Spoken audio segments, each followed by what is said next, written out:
Bukanlah sesuatu yang aneh apa yang terdapat di negeri Syam dan Yaman.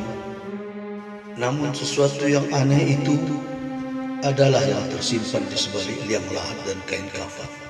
Aku melalui hari-hariku tanpa rasa penyesalan sama sekali, tanpa rasa takut, sedih, dan titisan air mata. Perjalananku masih terlalu jauh, namun perbekalanku hanya sedikit. Kematian terus menghantuiku, dan aku masih sibuk dengan hartaku. Betapa Allah sangat sayang kepadaku, sedangkan aku lupa kepadanya. Aku terus-menerus berbuat dosa yang menjauhkan aku darinya. Pintuku menujunya telah kututup sendiri dengan kemaksiatan, sedangkan ia masih terus memandangku. Pergilah engkau, wahai kelalaian dan kelupaan. Rasa merugi di hati ini hampir saja membunuhku. Ampunilah segala kesalahanku, wahai Engkau yang mengampuni. Engkau mengetahui apa yang terjadi padaku. Niscaya Engkau ampuni aku. Biarkanlah aku mengajak hatiku untuk beribadah dan menghabiskan hari-hariku dengan zikir dan kesedihan. Biarkanlah aku terus menitiskan air mata yang tidak akan habis-habisnya. Semoga segala ibarat itu boleh mengajar aku untuk ikhlas, seakan-akan aku diangkat oleh mereka dan meletakkan aku di atas pembaringan. Mereka mendatangkan tabib untuk mengobati aku, tetapi tidak seorang tabib pun yang boleh mengobatiku. Aku semakin merasakan kematianku semakin dekat. Kematian yang sangat dahsyat rasa sakitnya. Akhirnya rohku sudah sampai ke tenggorokanku, dan apa yang aku rasakan adalah kepahitan maut. Semuanya menjadi gelap dan mataku tertutup. Semuanya pergi, dan aku sendiri dengan kejahatan yang telah aku lakukan.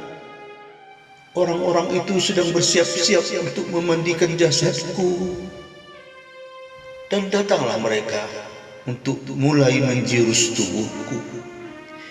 Di antara mereka ada yang menelanjangi tubuhku, melepaskan semua pakaianku, dan aku tanpa busana sama sekali.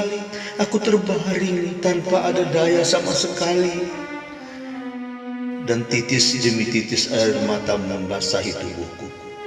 Mereka menjiruskan air pada jasadku sebanyak 3 kali. Lalu salah seorang dari mereka meminta untuk diambilkan kain kafan. Tubuhku diletakkan di depan mihrab, kemudian majulah imam untuk menyembahyangkan aku. Mereka melakukan sembahyang tanpa rukuk, tanpa sujud. Semoga Allah mengasihi aku. Selepas itu mereka menurunkan tubuhku dengan perlahan ke dalam kuburku dan memasukkan aku ke liang lahat. Kain kafan yang menutup wajahku kemudian dibuka. Terasa titisan air mata orang yang memandangku. Perlahan ia pun juga berdiri dan meninggalkan aku. Lubang kuburku mulai ditutup dan aku berpisah dari mereka. Tutuplah kuburnya dengan tanah dan doakanlah semoga Allah merahmatinya. Mereka melepas kepergianku dan mulai membicarakan harta bendaku, kecuali hanya Engkau ya Allah yang bersamaku. Aku sendiri di kegelapan kubur tanpa ibu, tanpa ayah dan sanak saudaraku. serta merta aku merasa sangat terkejut sekali ketika aku melihat sesuatu yang sangat dahsyat dan belum pernah aku lihat sebelumnya. Sosok dua malaikat Mungkar dan Nakir yang tidak boleh aku gambarkan. Kedatangan mereka berdua sangat membuat aku terkejut. Oh Tuhan, anugerahkanlah kepadaku keampunan-Mu. Aku tahu bahwa dosa-dosaku telah menjadi hutang bagiku. Kerabatku membahagi-bahagi harta bendaku, dan dosaku hanya untuk diriku sendiri. Janganlah engkau tertipu dengan dunia. Cobalah engkau lihat apa akibatnya jika kau begitu. Lihatlah kepada mereka yang dengan tamak mengejar dunia. Apakah mereka akan senang ketika dibalut kain kafan? Jadilah orang yang qanaah selama di dunia. Ambillah yang sesuai dengan apa yang engkau perlukan. Wahai hawa nafsu, berhentilah berbuat dosa dan lakukanlah perbuatan yang baik. Semoga Allah mengasihi diriku ini.